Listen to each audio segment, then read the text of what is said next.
Happy Saturday. I want to share with you what I've been lately realizing and feeling and thinking, and you can agree or disagree with me, but this is just my realizations. There's a war going on, invisible war between good and evil, and that battle goes back to ancient times. And what I realized is that it almost got me.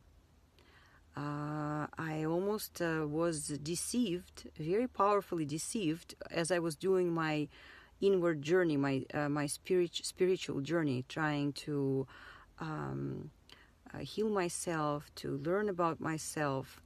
And that dark force was patiently waiting to try to kind of snatch me at the right moment. And thankfully, I could see through this deception, and that veil dropped from me, so I can see clearly. And I want to tell you something. Deception is always elaborate. Truth is always simple. This is the truth. Deception uses very intricate, elaborate words and ideas and messages. And truth is never like this. Truth is truth. It's simple. So let me tell you something. Whatever I found when I went on my enlightenment inward journey, I don't regret it. It is a good trip. I learned a lot. I healed a lot. I see a lot with much more clarity. But there's nothing that I found on this so-called enlightenment that could not have been found through faith and trust and connecting with God through Christianity, for example, through Jesus Christ, through what's the word when we when we speak about our sins, when you confession, when you confess wholeheartedly, you know about your mistakes or sins, whatever you call it, and then wholeheartedly you start asking God for guidance, for forgiveness. And the 10 Commandments are very simple. Truth is always simple. What does it say? Like if you look at the message, don't kill, don't be jealous, don't steal. It's very simple. There's no reason to go into this intricate, elaborate, deceptive pathways, and and then it can totally take you away from your soul, and it can take you away from your main relationship is with God, the Creator. So this is what I've been realizing. I now saw with such clarity there's so much deception going on, and this is the war for our souls, to get our soul to go into that direction of the dark energy, the energy of selfishness, the energy of consuming everything, the soulless existence. So, for example, I'll give you an example. As I was doing all this digging and healing, I totally lost focus on my daughter, and my daughter is a teenager.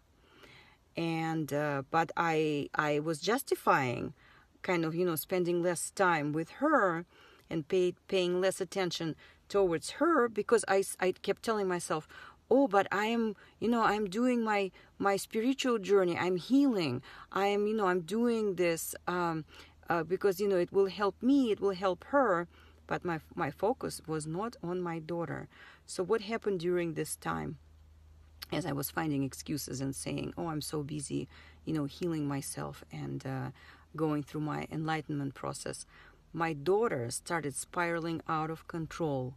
She was spending more time on the phone, in the virtual world, She was bombarded by messages of this, let's call it the dark force, the selfish force, and she was successfully being brainwashed and just kind of like going completely the wrong direction. And I take responsibility. As a parent, I was at fault.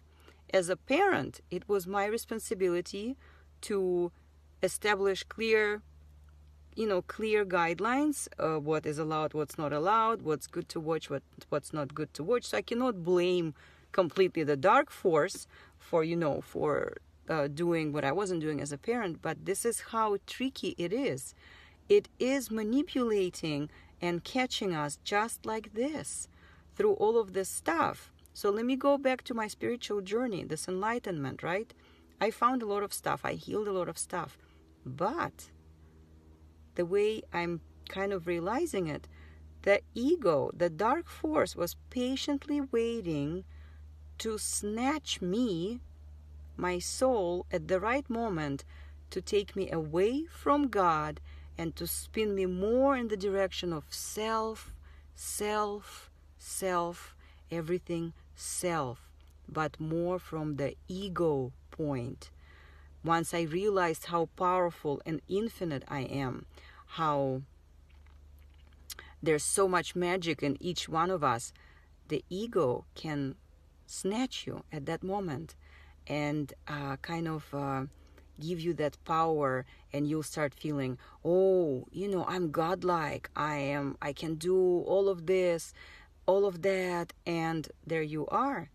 You lost that main truth, that you are a soul, you're a child of God, and you're here to be a good human, to be a good person, to live a good life with a good heart, do good things, and there's no reason to do anything elaborate or intricate or do some kind of voodoo magic. There's no reason for this. No, it's simple. Just be a good human with a good soul and love yourself, but in a humble way. Love your loved ones, do good things, and that's it. There's no reason to venture these paths that are taking you away from this main relationship with God, with the Creator, and you as a creation. So the deceptions just started, I started seeing through a lot of things. For example, this phone that I'm holding in front of me, yes, it is great. I can stay connected with my parents who are overseas. I can deliver, my soul message through this, but in moderation. If you carefully think about this shiny, beautiful device created by Apple, and the symbolism of Apple is an apple that is beaten. Where did we see this symbolism? Apple that is beaten. When Adam and Eve were in that Garden of Eden, and they were tricked into, Eve was tricked into biting an apple, right? What happened? Don't you see? These are all deceptions. All these devices. Look at people. Look at yourself. Like you're as a slave with your shoulders down, with your face down, and you become like demented. You're like staring at the screen. What exactly is in that screen? Where are you going when you're staring at the screen? Where are you? You're in a virtual world that doesn't exist. You're being taken away from your life, from your present moment, from your loved ones, from living a beautiful, simple life. Where are you spending your time? Where's it taking you? Where's the society taking you with all this materialism, consumerism? Think about these things. This is the war. This is the war. This is how our souls are taken in the wrong direction. There's nothing tricky about this. It's simple. Be a good human. Believe in God.